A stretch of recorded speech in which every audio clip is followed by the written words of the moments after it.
O Senhor esteja convosco. Proclamação do Evangelho de Jesus Cristo, segundo João.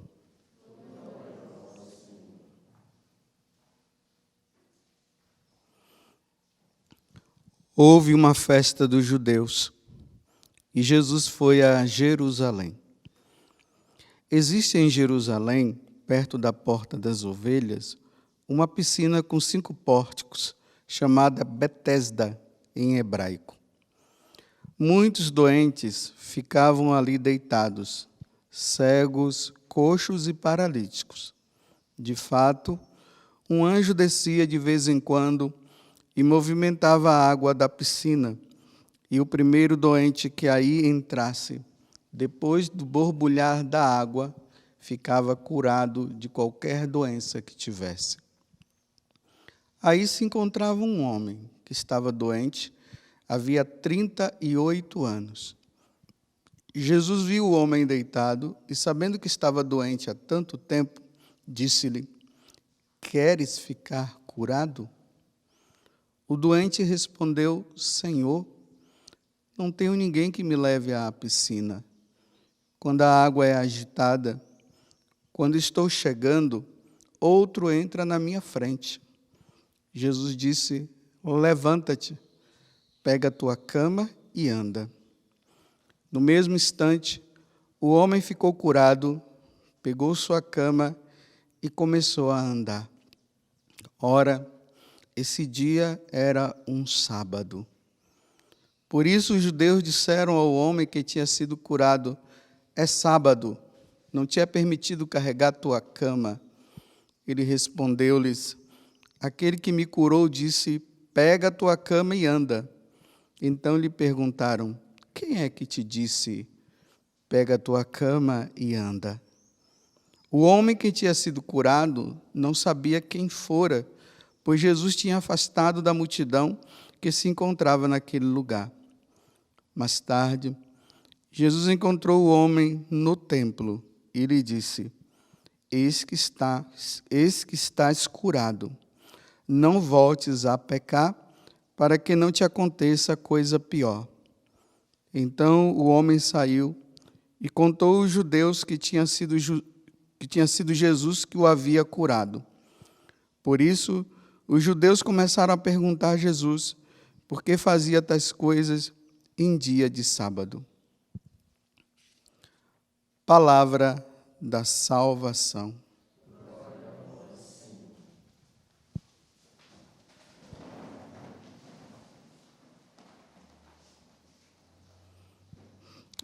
Eu li errado aqui, né?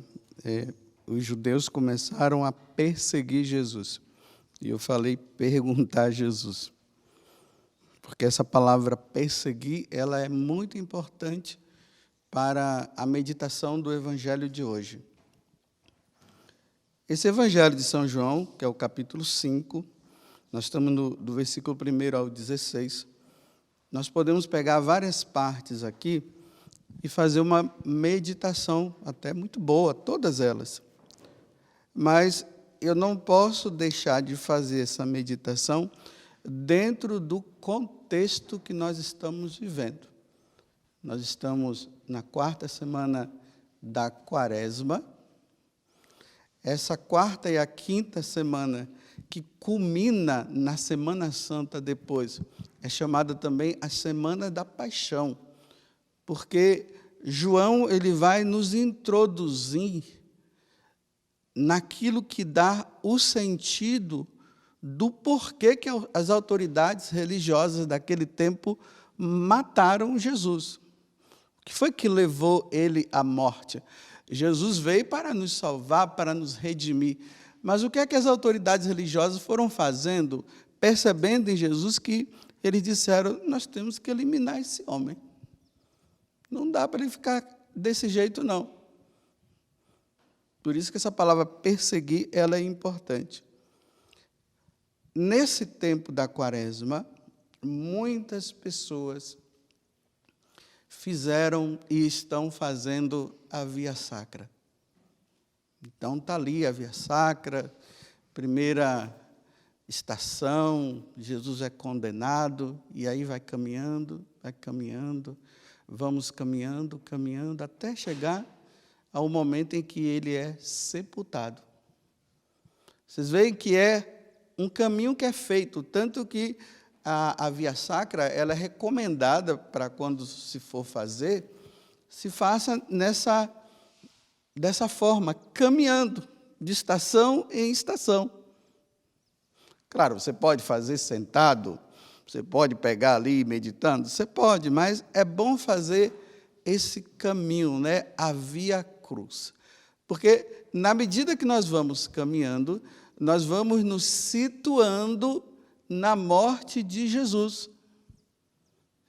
E esse caminhar e as meditações que são feitas, não é somente para a gente ficar ali dizendo, ele morreu por mim e começa a chorar. É para nós entendermos que aquele caminho de padecimento, de sofrimento de Jesus, é o caminho que a igreja fará. É o caminho que eu farei e você também fará.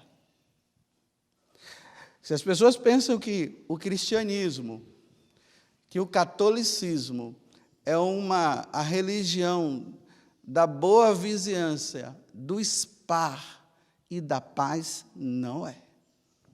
Jesus mesmo disse que ele não veio trazer a paz, ele veio trazer a espada.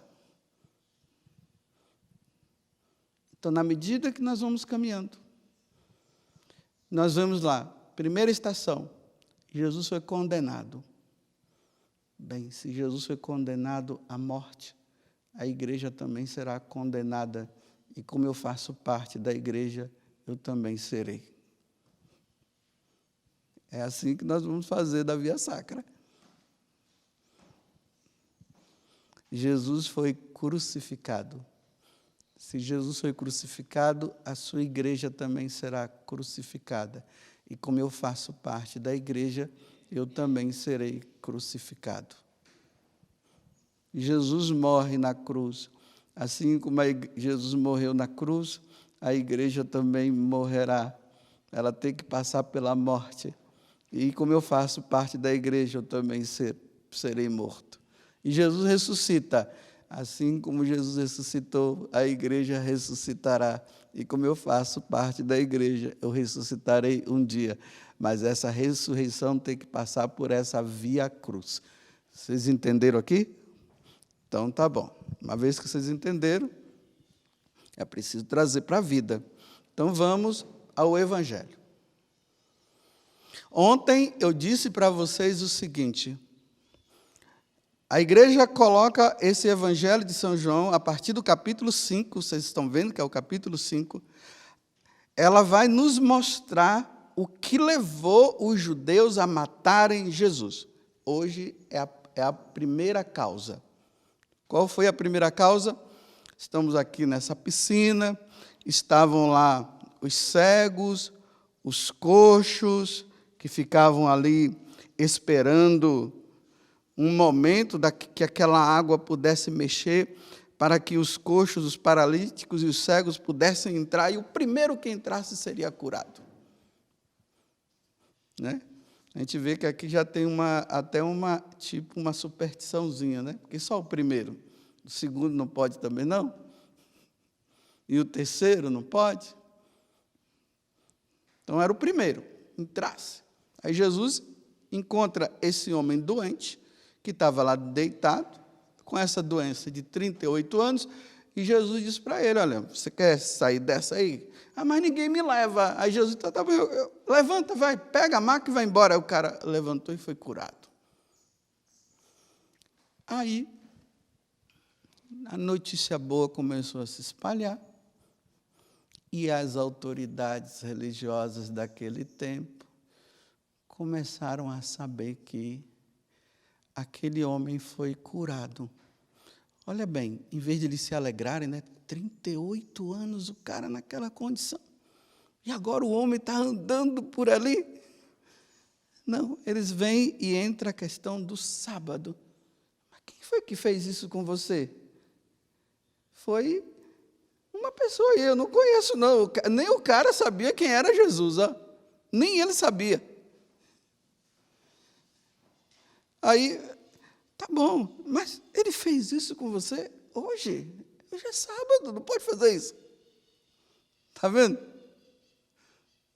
A questão do Shabat, que Deus disse lá, né, no Antigo Testamento, falava que a partir do pôr do sol da sexta-feira até o pôr do sol do sábado, o judeu tinha que descansar como o pai, quando criou, fez a criação, no sétimo dia, ele descansou. Então, o sétimo dia, para o judeu, sábado, para nós, é o domingo, que é a nova criação. Eu não vou entrar nesse detalhe, porque não é o mais importante para esse momento. Isso lá na Páscoa. Então, vejam. Aí, Jesus curou no sábado. A lei diz que não é para curar, não é para fazer isso no dia de sábado. Mas aonde estava escrito isso? Que no dia de sábado não poderia se fazer o bem. Se disse que era o dia do descanso, não era o dia de trabalhar, não é um dia de trabalhar para ganhar dinheiro, para enriquecer. É um dia em que vai dizer assim, né, que durante a semana vocês trabalham, mas no sétimo dia vocês devem descansar. Então tá bom, não é um trabalho lucrativo, não é para ganhar dinheiro. É um dia do Senhor. E no dia do Senhor também se faz o bem. Aí no capítulo 3 do Evangelho de São Marcos, que eu falei ontem, quando Jesus cura aquele homem da mão seca, aí Jesus está lá no templo, está o homem de mão seca lá, aí Jesus chama o homem assim, coloca ele bem no meio. E os doutores da lei, né, tá tudo ali olhando, né, para ver se Jesus ia fazer alguma coisa. Olha, Jesus chama o cara, vem cá, colocou aqui no meio. E eles agora ficam olhando, né, para ver o que é que vai acontecer. Aí Jesus olha para eles e diz assim, bem, vem cá. No dia de sábado, é melhor fazer o bem ou o mal? Curar ou deixar doente? E eles não tiveram resposta, ficaram calados. Aí Jesus se irrita e diz para o homem, você está curado. E o homem ficou curado mesmo. Aí, ali diz assim, e a partir daquele momento eles tramaram como matar Jesus. A forma de matar Jesus. A mesma coisa aqui. Jesus curou o homem no sábado, e aqui está no final, depois diz assim, olha, então o homem saiu e contou aos judeus que tinha sido Jesus que o havia curado. Por isso, os judeus começaram a perseguir Jesus, porque fazia tais coisas em dia de sábado. Agora começa a perseguição. Por isso que eu disse ontem, né? O milagre, a cura que Jesus faz, leva o quê? A morte dele.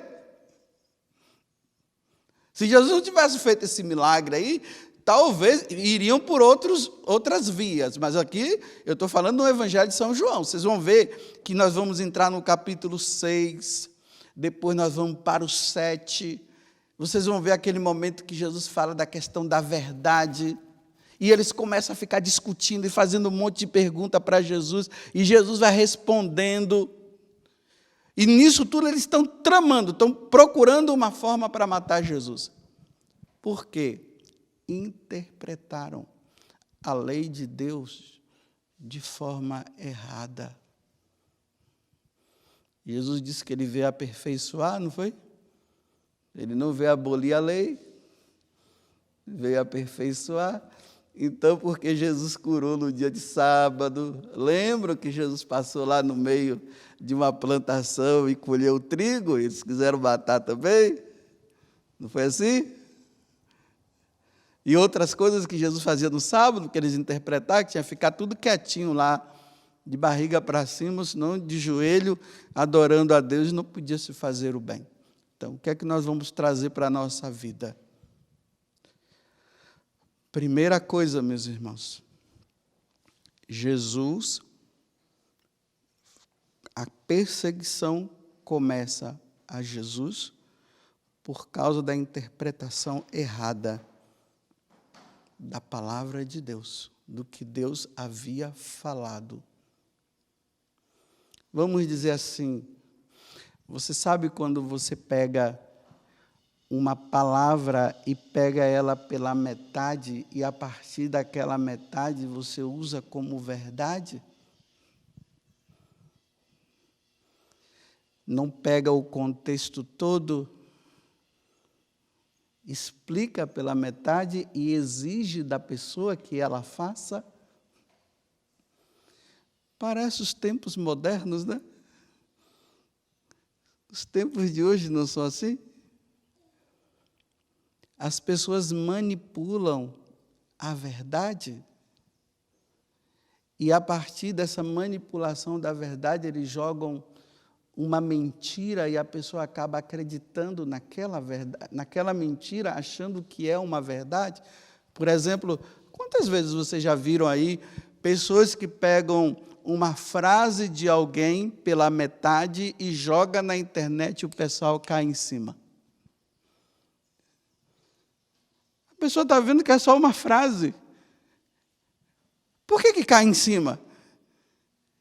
Por que não pega, então, tudo que a pessoa falou para entender o contexto? E aí começa a perseguição. Por isso que eu tenho dito para vocês o seguinte: hoje, quando alguém fala para você, você tem que ouvir, depois ver se aquilo ali é real, para depois você poder fazer, porque hoje não dá para acreditar em qualquer pessoa.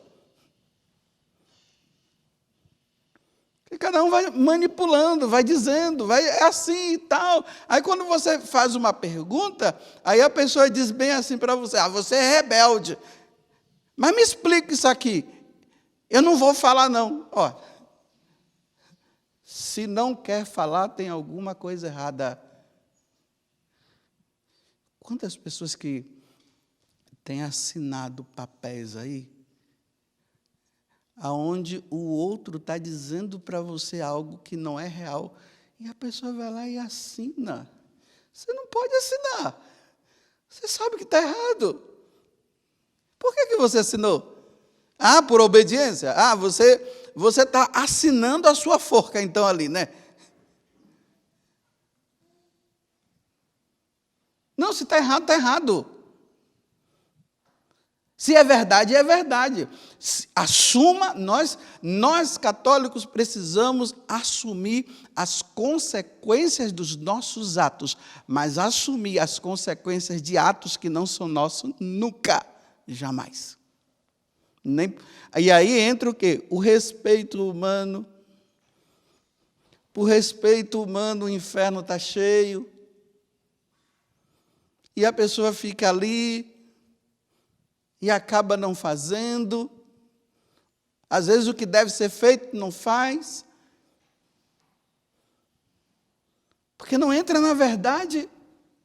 No mundo de mentira, nós precisamos estar atentos para ver o que é a verdade, para aí sim eu seguir e fazer. Então, Jesus agora, olha, quando eu falei para vocês assim, né, que Jesus estava lá na sinagoga, que chamou o homem e colocou aqui no meio, para mostrar para aqueles caras que ele ia curar no sábado, porque no sábado se deve se fazer o bem.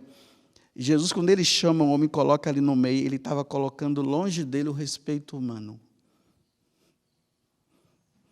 Ele poderia muito bem chamar lá no canto, escondido, porque os caras estavam vendo ele, né? Ele não, ele chama o cara aqui, ó, vem cá. Agora mostra para eles, posso ou não posso? Ninguém respondeu nada, ele foi lá e curou. E agora ele vai assumir as consequências. A consequência dele ter feito tanto aquela cura como essa, é agora a perseguição. Estão entendendo agora por que a igreja é perseguida nesse mundo? Por que a igreja católica é tão perseguida? Olha, francamente, vamos observar. Os evangélicos não são perseguidos assim. Pelo contrário, os evangélicos eles perseguem a Igreja Católica. As outras religiões, elas não se perseguem entre si. Elas só perseguem a Igreja Católica. Tudo é Igreja Católica, já observaram? Quando fala de religião, aí todo mundo pode professar a sua fé. Só a Igreja Católica que não pode. Já observaram? Quando a Igreja Católica, os católicos começam a professar a sua fé, há uma perseguição em volta dela. Mas por que há tanta perseguição em volta da Igreja Católica? Porque ela é a certa. Porque nela está contida as verdades. A plenitude da verdade está nela. É por isso que só há perseguição para a Igreja Católica. Aí quando eu falo Igreja Católica, perseguição a você. Tanta perseguição hoje, né? Olha, a verdade, a Eucaristia é uma verdade, é uma necessidade que nós temos que ter. Imagine a Igreja Católica sem a missa. Ela não sobrevive. Se tiramos essa grande verdade, o sacrifício da Santa Missa, se nós tiramos, nós vamos ser qualquer outra coisa, menos católicos. Menos católico. Aí o que é que está havendo? Observe se não está havendo perseguições aqui e acolá em relação à missa. E quem são os primeiros a serem perseguidos? Aqueles que traz nosso Senhor. Quem é que traz nosso Senhor? No sacrifício da Santa Missa. Quem é que oferece ao Pai nosso Senhor Jesus Cristo? Quem é que oferece? O sacerdote. E aí a perseguição vai o quê? A hierarquia da igreja. Perseguindo a igreja, eliminando os sacerdotes, não tem missa. Vai ser um grupo de protestantes meditando a palavra de Deus. Não aquilo que é o essencial, que é a igreja, que é o sacrifício de nosso Senhor Jesus Cristo. E aí a perseguição vem. Porque a verdade é essa.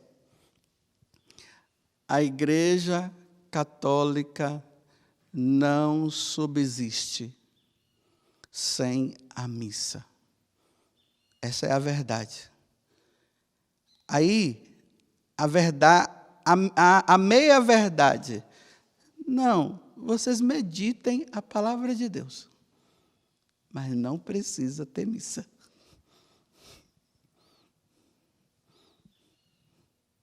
E aí, no mundo de perseguição à igreja, para não se ter missa, quem vai celebrar a missa é perseguido. Quem vai à missa é perseguido. Quem se acomoda e não vai e se contenta com isso, fica sem perseguição, fica numa boa. Porque está fazendo justamente aquilo que o anticristo quer, que os outros querem. A meia-verdade. Se contentem com a leitura da palavra de Deus, é o bastante. Não estou dizendo que não seja, é o bastante. Mas fique sem a missa. Fiquem sem a Eucaristia. Com a Eucaristia, não. Eucaristia, Por quê?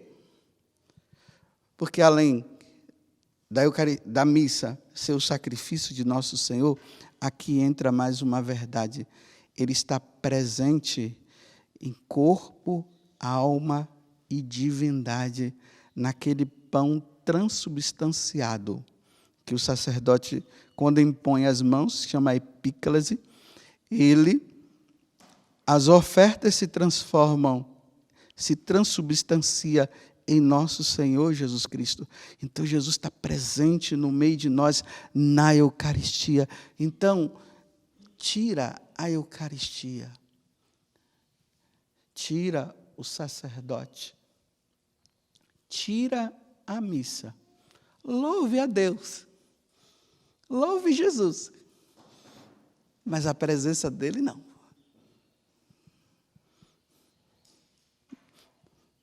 A meia-verdade, está vendo?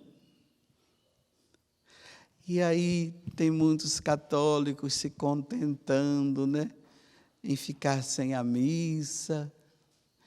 Tem muitos católicos que só estão se contentando somente em cantar louvores a Deus, músicas bonitas, né, emocionantes.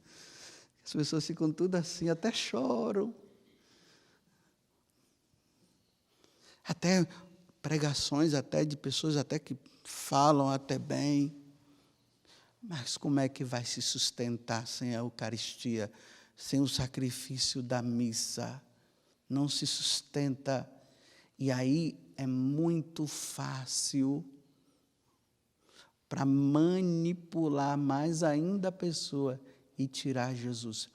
Começa assim, olha, começa pelo sacerdote, em consequência do sacerdote vem a Eucaristia, aí fica só com a palavra de Deus, depois tira a palavra de Deus e coloca o que quiser na tua boca.